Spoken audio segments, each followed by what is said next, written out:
Yeah, hello everyone, Namaste.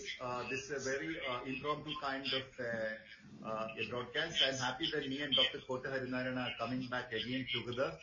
After Hamara Tejas series, this is the first time we are together on a screen. Yeah, welcome Dr. Kota. It's always a pleasure to host you, to co-host rather. Yes, Anand. I'm very happy that you are now in front of me, and always you have a nice way of projecting the present and future. And always you are a technology, you have a fascination for technology. I think that is what makes you different from many other journalists. Yeah, thank you. And it is guys like you, Dr. Kalam, who poisoned me. Yeah, okay, so let's straight away get into the thing. Today we are talking about our pranams. We are offering a tributes to Ratan Tata, the great man who has gone on a different flight. So to the point, straight away, our all-time favorite subjects, Tata and Tejas. Okay, and who else, better than Dr. Kota Harinarayana, undoubtedly the only father of Tejas program, because the whole market is flooded with mothers and fathers of Tejas these days. So, sir, straight away, we should have done this program yesterday. We were thinking about it, but then we thought let's not join there is too much of noise there out there. Everybody paying the tribute. So, yeah, so let's, many things, some things have come in parts in some books and, some reports over the years. But, I know for sure that, you are a powerhouse of a lot of unknown stories of Tejas that has not come out. Perhaps even I am also sitting on some information that has never been shared before. So perhaps this is not the time. So let's get into Tata and Tejas. We all know that, sir, at one point of time, it was so much of a heartburn for all of you, the believers of this nation, the believers of indigenous R&D, that Tejas program was on the virtually going to be closed because from the government side, politicians who did not understand technology and, the import lobby who were just behind to close this down. So we know for that now it was Ratan Tata who saved Tejas from closure. If I make that statement, is that right? Very much correct. And it has happened in a way at a time it was absolutely needed for us to move forward.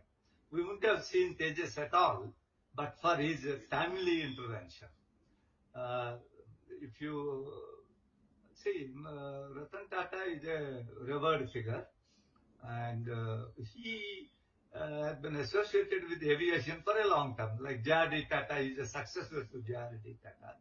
Right from our younger days, we have always felt J.R.D. Tata is the one whose civil aviation has been brought to India. But military aviation, I want to mention to you that there was a time when there was no money, around 1990, and government, in fact, the Indian government itself was going through a very difficult phase.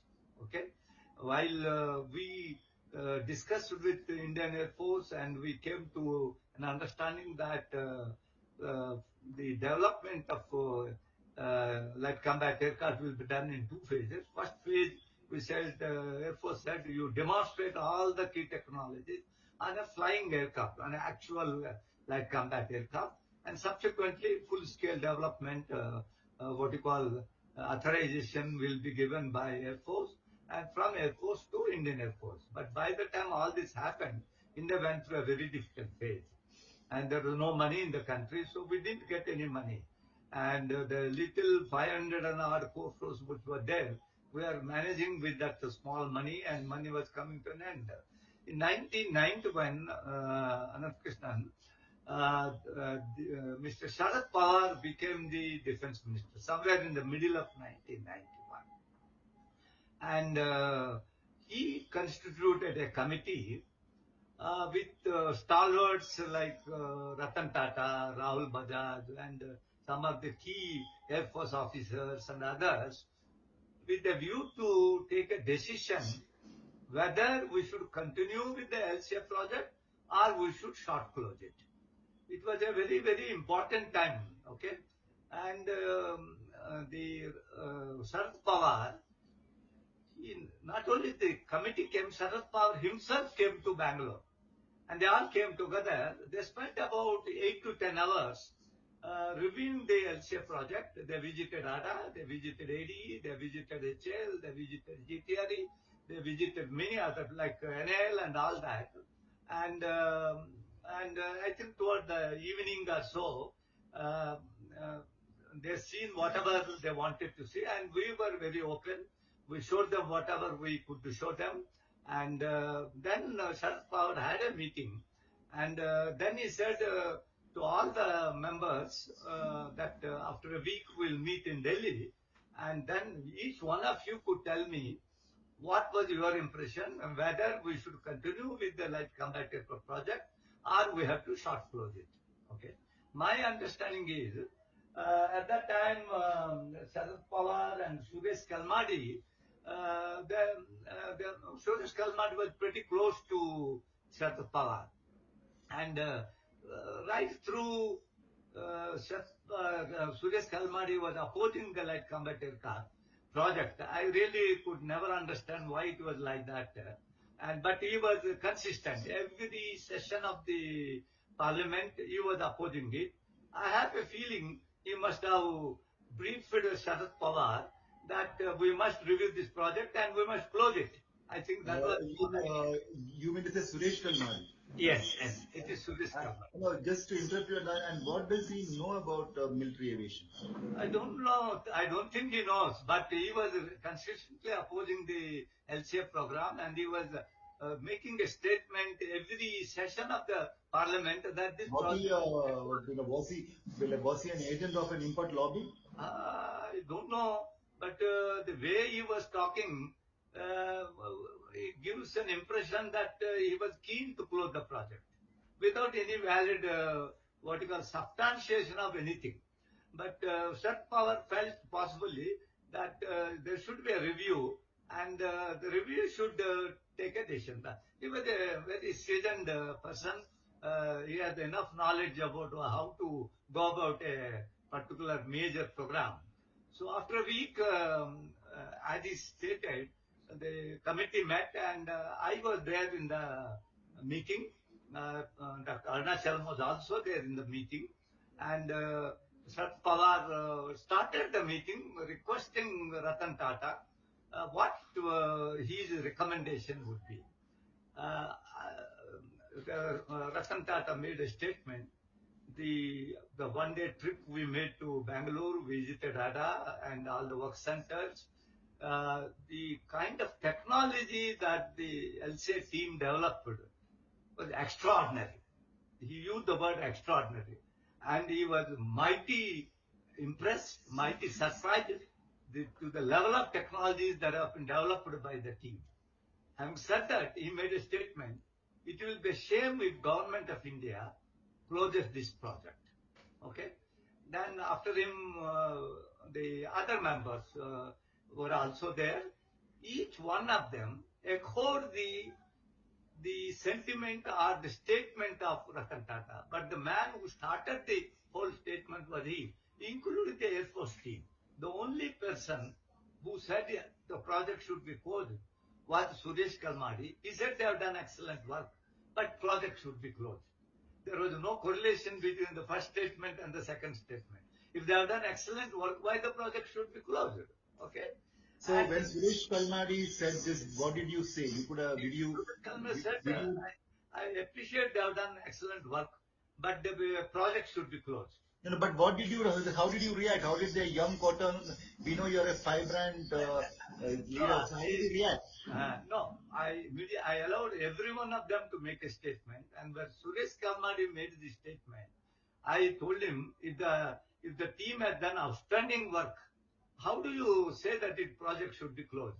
Then Sharad Pawar made a statement that overwhelmingly accepts Suresh Kalmadi. Everybody else has said that the team has done extraordinary work, developed really the top of the world technologies, and I can clearly see we need to move forward. forward, and we should not think in any way to close the project. During this discussion, Ratan Tata also made a statement, given a choice, if government of India for some reason wants to close the project, he even made a startling statement. Tatas are ready to take it from where it is and take it forward and develop this aircraft for the country. It's not only that. Afterwards, after the meeting was over, when Ratan Tata went to the room of Professor Arunachalam, he was the scientific advisor to Raksha Mantri, and he again reiterated the statement that Tata Group is ready to take over, because what we find is extraordinary amount of work was done, and the country needs an aircraft of this type. This was the, I thought this is the right thing to remember at this stage, because not many people know that when the project was on the verge of being declared closed and all, it is Ratan Tata who came forward, made a very emphatic statement about the technology developed, about the progress of the work, and then made a statement that it should be continued. Can I just intervene? I just want to ask you, this is a time, only very recently Tejas was being owned by many people, because it was the most orphan program, in independent India ever saw. Nobody owned it, not HAL, not Indian Air Force, not any other stakeholders. ADA was emotionally attached to this program in many ways, because, ADA was created like that. So I want to just ask you one very frank question. I hope you will give me a very frank answer. Do you think that it would have been better had Tata's taken up this project, and today we would have seen perhaps even the Mark II or an advanced version already flying in Indian Air Force? See, the sentiment of Ratan Tata, which is important, because the kind of technologies that we need, the kind of infrastructure that we need, and the gestation times that normally a fighter program goes through, it would be tough for a private sector to take up this project without the government support. See, government all over the world, irrespective which country, which origin, whether communist country, socialist country, or capital country, always fighter aircrafts are supported by the government. If the government doesn't support, I doubt whether any private company can handle it. That is the basic thing. Right. Okay. Fair enough. So I'll leave it at that. And let's not give this episode too much of importance to Suresh Kalmadi. Because we know what kind of contribution he has done. So let's not, because I don't want, undue, publicity to somebody who is just and gone. So let's, get back to Ratan Tata. So, I also remember, I want to just share you, he was also part of the external directors of Hindustan Aeronautics Limited in 2005, that period. I was there for a brief period then, so I remember everybody was quite awed by his presence in the board meeting, and, Ashok Beveja was the chairman then. So, it was quite, I understand he would have perhaps attended some 2-3 board meetings, but Ratan Tata being Ratan Tata, and at that point of time, HAL's 25-year perspective plan was put out. So I'm sure he would have got a grasp of what aviation is all about, considering HAL is still then a licensed production company, and all that, all cylinder and whatever, how much you try to criticize or support the company, it is still, a very key player in India's military aviation. I have my personal differences with the kind of, very shitty kind of HR it has got, and many other things. So I'm not getting into that. I have different platforms to air my views there very fearlessly, which I will do. So I want to just tell you, just want to get your attention. So after that, what kind of a communication did you ever get to meet Ratan Tata? Because, he played a key role, perhaps, which the Mumbai connections, the Sharad Pawar and, a very powerful man then, and Ratan Tata. So the Mumbaikar did the magic for Tejas, if you have to say in that way. Did you, after that, get to meet I him? think after many years later, in a casual meeting, I think in some function or so, I met Ratan Tata. Okay. Interestingly, somebody introduced me to him, stating Dr. Kota, is the person who was responsible for the light combat aircraft development and all. Then he smiled and said, "Yeah, I am aware of the program, and I participated in one of the review meetings." he made that statement, okay? But he smiled and he was happy that the aircraft has been developed and it is doing very well. Of course, we didn't discuss anything further, but I could Right. see the happiness on his face when he heard from me that the aircraft is doing pretty well. Its performance is likely to every pilot who has flown the aircraft. Yeah, amazing. So, so just to put it in a nutshell, Kalam and gang initiated it, and Kota and gang persuaded it, and Tata and his wisdom saved the project, right?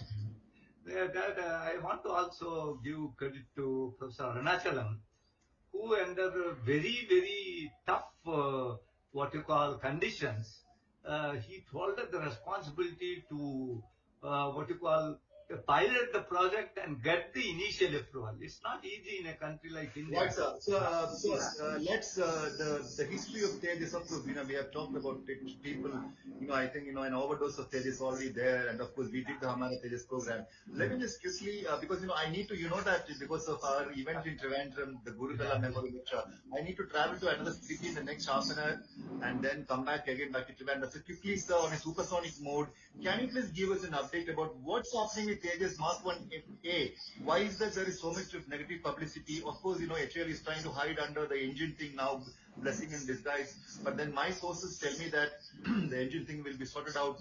And what is there to sort out? It's a known thing, the GE 404 engine, whatever version. So that is getting sorted out next month. My sources also tell me that a team from ARDC is stuck because they can't go to Israel because, they have to sort out the issues with the EW sensors, radars and all. It's not perhaps functioning the way it should be on LCA Mark 1A. So far we know HAL tried to push one aircraft before whatever date, Tejas Mark 1A, one was handed over, not sure in what shape.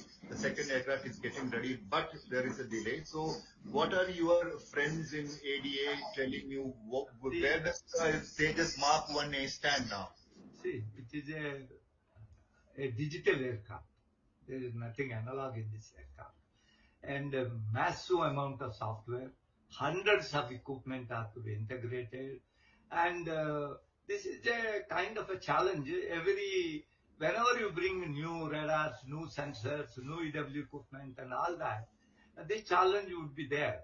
And this is the challenge but once you go through and you validate that, subsequently you won't expect any such problem to be there. I'm looking forward to the team, what you call, overcoming the problems and getting going with it.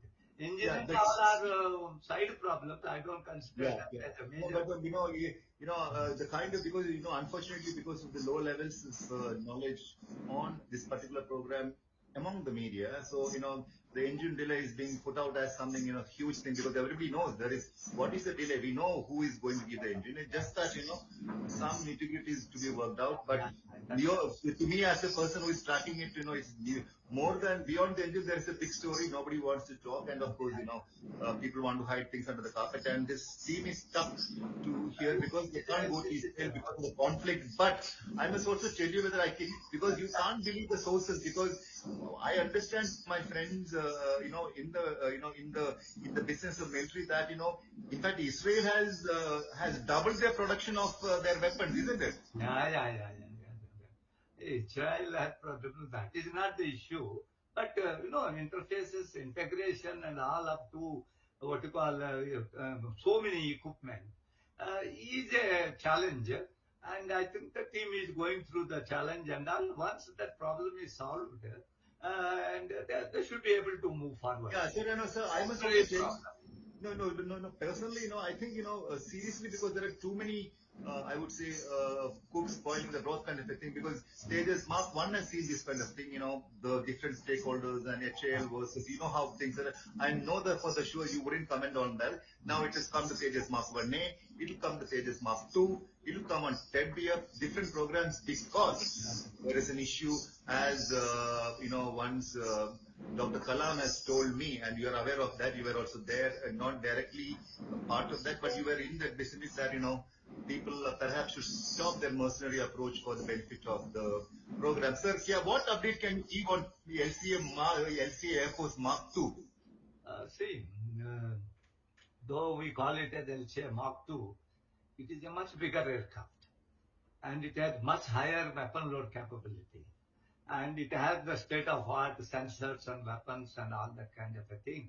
In fact, this aircraft will be able to replace some major aircraft that Indian Air Force is today operating. It will be able to replace the MiG-29, it will be able to replace the Jaguar, and it will also be able to replace the Mirage 2000. Three major aircraft will be replaced by LCA Mark II.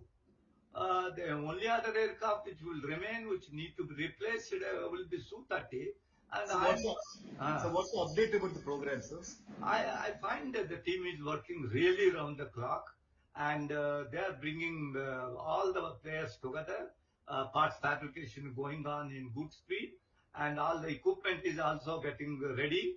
And I do believe by next year you will see LCA Mark II in a good shape, and everybody will feel happy that the project is coming through. And the team under the guidance of and the leadership of Jadhav is doing a lot of good work. Our Yeah. Susan and all are doing a lot of good work. Not sure whether you will see, I'm keeping aside our friendship or our Guru Shishya relationship and asking this question, so you are free to answer and or not answer. Because you got up Jadav's name, who is a very passionate scientist, no doubt. He is the DG now. So I understand, sir, yesterday or day before yesterday, they made a temporary appointment for the director, a standby one. So why is it that, DRDO has got a lot of time? This is an internal decision. There are no external agencies or candidates who will come in. You have to pick from the available people depending upon the seniority. We know that the Mark II man, Dr. Madhusudan Rao is there, and there are others like Fatah. There are a lot of others. But why is this interim arrangement having a standby director? Why can't the DRDO fix a man or a woman, whomever they want, and done with these formalities and, make the missions go faster? Program director job is a very crucial post. While the interim is done, but my understanding is they are going fast forward to appoint a full-time program director, and that should happen pretty soon. Okay. Right. Okay. Sir, what about TEDBF? Any update you have?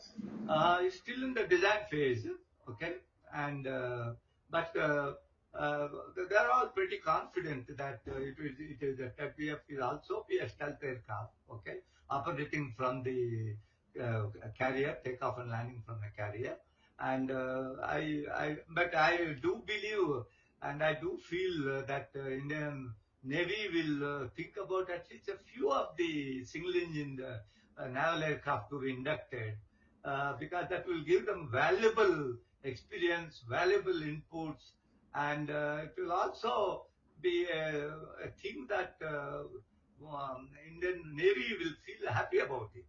Okay, I look forward to such a thing happening pretty soon. And do you have any insights that, I understand, I did ask the DRDO chief during the Alankatre Memorial lecture, and they said, they're pushing the case. Do you have any insights into, it's a serious kind of pushing being done by DRDO and all you guys? I have no insights except the fact that Indian Navy will be happy to induct the single engine naval fighters and get the valuable experience, because it's a two-seat trainer also. It can be used as a trainer, it can be used as an operational aircraft. I hope they will induct one squadron at least for this purpose, and they will get immensely benefited by doing that. Yeah, because Indian Navy is the only wing of armed forces, for much ahead in terms of supporting the indigenous technologies. Their design bureau, is quite old. In the sense, old means they are the oldest in terms of supporting these programs. I do 100%, because we were only initially doing the Air Force variant. The then chief of Navy, he came to Adan. We all met together. He told me that, Kota, why don't you develop a naval variant? And he even said, I'm going to fund you to do a feasibility study. Mind you, he funded it. And we put all our effort, and he arranged a visit for me. I think it was a US aircraft carrier. I think it is Abraham Lincoln. Abraham Lincoln. And he ensured that I spent a whole day along with a few of my colleagues, understand what it means operating an aircraft from a carrier. It gave me a lot of inputs, and he and his team continuously supported it. After the feasibility study showed that we can modify the Air Force variant into a naval aircraft, he again supported by partially funding the definition phase. Right. So, now that you've touched upon that, I'll be there in Bangalore next week. I'm, for the launch of former ADF director, Commodore C.D. Balaji's first book, Paper to Flight, that captures the story of Indian Navy. So I need to, and ADA is hosting it. So I hope to meet all of you. And Good I'm thing sure. VDA is hosting that. I also Very want much, to yes. tell you the configuration of the LCA Navy. We have a device, what we called the vertical Levicon, leading it to vortex controller. Maybe Yes. we were the only people in the whole world who have operationalized the concept. There's nobody. And and in many ways, Balaji, my good friend, is an unsung hero. What an amazing naval official! What a down-to-earth man! So much he has done, and like all of you, he is, so much of inspiration from You people can like say the you. whole of ADA is our unsung heroes. Yes, yeah. ADA is unsung hero, and I'm Lots of people put their whole yeah, life. and also I'm quite surprised, whatever the autonomous status of this ADA is, I'm quite surprised that the makers of Tejas, still fighting for their pension, still fighting for new benefits. It's quite sad. Where is Atmanirbhar Bharat? That is what when I ask straight questions, people say, calm down, cool down, slow down. That God Save HAL series, lot of HAL fellows at the top, even from the government Ministry of Defense requesting in many ways, Anand, can you please go slow? Why slow? For example, LCA Navy itself, see, let's talk facts now. Enough of honeymoon period. This Atmanirbhar Bharat is almost 10 years now. Great work, great concept. It has helped people. But the fact is, you cannot hide the sentiments of India's private sector. You cannot ignore them. And if LCA Navy, for example, you have been behind it, you have to plead to the government or to the armed forces, please take some of the projects in one squadron you are requesting. Why? What is Atmanirbhar for? Whatever be the deficits, whatever be the shortfalls of a nation, accepts it. Then there is another program coming up. So I think time needs to change. Otherwise, I keep telling. Otherwise, Atmanirbharta or Make in India in defense is a big song and dance carnival. It doesn't have soul. If you have only soul, what did Dr. Kalam teach us? That you have traveled with him, I have traveled with him, both of us have traveled with him. During all this travel time, great lessons we learned. Every bit, his passion, his desire, his hunger, his concern. If you put all this together, then you carried it forward, many others. So why is it that AD an unsung hero? Today, I hope you are raising the point of pension. I hope it is under active consideration.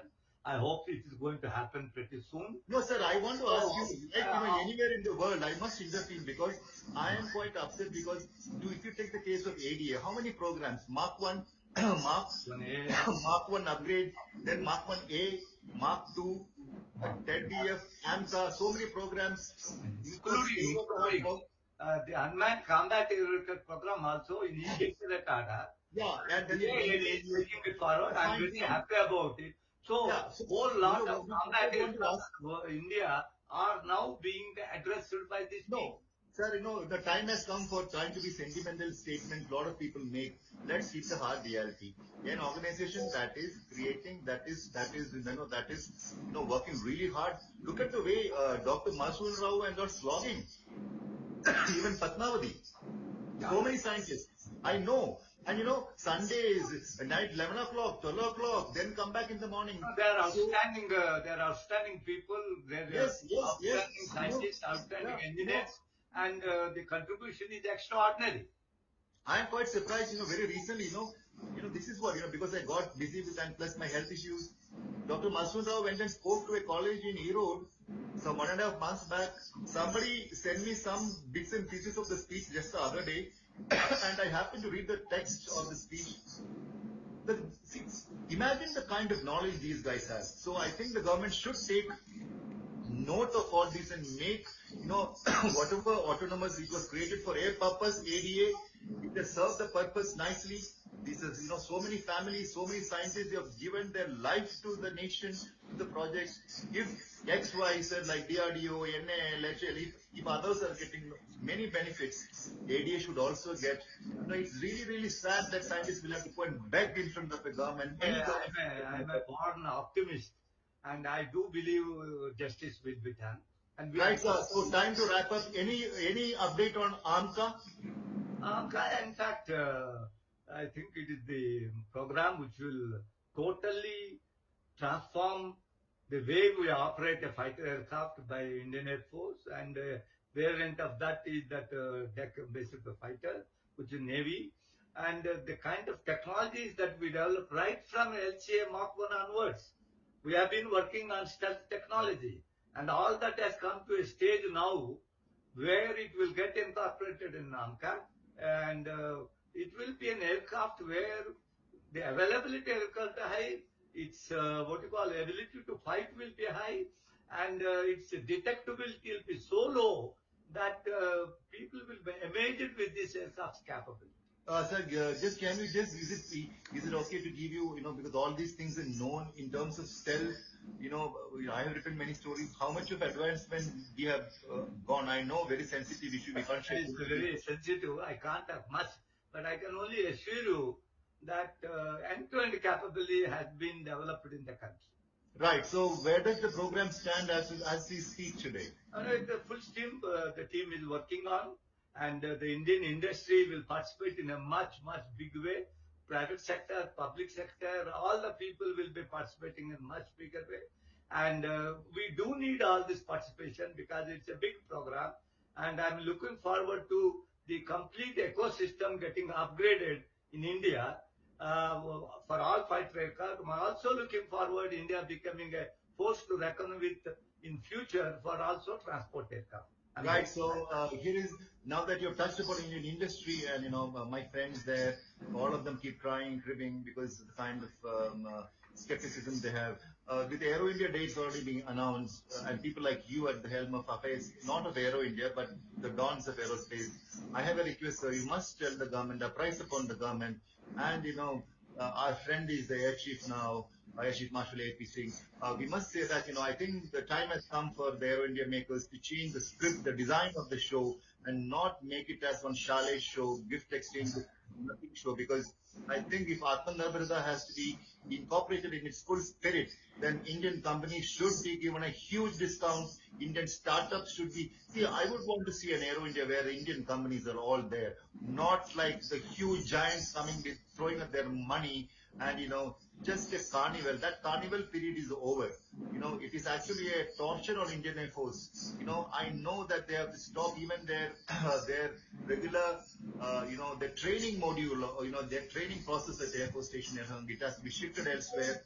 Airmen from different parts of the country being, brought in. And Hindustan Aeronautics Limited, can you believe anywhere in the world? The months of now, HAL fellows have no other job, organizing job. October, November, December, January, February, March is the Q4 of a production agency. Everybody will be drawn into this particular thing. I think they have to really, There is a big company. I feel they have to take HAL out of, as an organizer, they have to take the defense PSUs are not organizing shows. Their job is to produce products and support Indian armed forces, not organizing shows. We have seen it enough, and we know, I have no issue in telling Aero India is definitely money making for a lot of people. People mint money. I'm not scared of telling this. I need to sign off, sir. I need to go. Thank you. Thank you so much. It's always a pleasure to host you. And Trivandrum, Kerala is perhaps waiting to host all of you, lot of aerospace dons on the first week of November. A lot of work going on here. Yeah. It is my state, and first time we are hosting the Guru Kalam Memorial Lecture here, but I must admit, Kerala is a very difficult state, perhaps a very difficult terrain. So, but it is your state, and also it is a karma bhumi of Dr. Kalam. So it is a fitting, what you call, occasion, and I look forward to you succeeding there, and all the best luck. Yeah, and a lot of volunteers, we are all ready to welcome you. All the And of best to course, you. yeah, thank you, sir, and pleasure. And I hope, Guru Kalam and Ratan Tata will be listening to this show. Not sure what platform they'll be watching it, along with my late mother and many others. Indeed, So, blessings. thank you so much, and always proud of you. Seeking your blessings, Dr. Kota Harinarayana. So that was it, ladies and gentlemen, boys and girls, the one and only Dr. Kota Harinarayana. What a pleasure to listen to him. It's like listening to a professor. It's like listening to a teacher. It's a powerhouse, a gold mine of knowledge. And I know for sure, at 81, he has got lots of untold stories of stages, and once in a while we'll get you those. And who knows, we'll never know in future, we'll never know. I'm not trying to give you any hint, but there could be a book, we'll never know. I might write, he might write, we might jointly write the stories of pages which nobody knows. That's all. As always, pranams to Ratan Tata ji. I really interacted with, and thanks to Dr. Kalam who wanted me to do that. And then, I have thanks to Dr. Kota who introduced me to Dr. Kalam. The rest is history. Keep the tricolor into your heart and keep doing good work. And that's it. Stay inspired. Thanks for watching Tarmac Media House. Support, whomever you can in your life. There are a lot of people who need support. And we'll be getting a very inspiring event. The 6th Guru Kalam Memorial Lecture. He's been airlifted from Bangalore to Trivandrum, the Karma Bhumi of Guru Kalam. He worked here from 1962 to 1982, 20 years with VSSE on the SLV3 program along with Professor Sadish Dhawan, another legend. And this time, the 6th Guru Kalam lecture is being delivered by none other than the people's scientist, the ever-inspiring ISRO chairman, Dr. S. Somnath. We'll get you some highlights of that as and when the time comes. Dr. Kota Harinarayana is the chief mentor of Inspired Indian Foundation. There are many others. Sham Shetty, former Naval director, first man to go to space from India, Dr. Sharma Bhaiya, and the badminton legend Bimal Kumar and Air Marshal S.R.K. Nayak, and there are many others behind this as the mentors, and of course the faceless volunteers, including me, behind it. So that's the next big thing. We're all slogging here in Trivandrum, and thank you so much for watching Tarmac Media House. Keep watching this channel for something different. Proud of you guys. Thank you. Jai Hind. Thank you.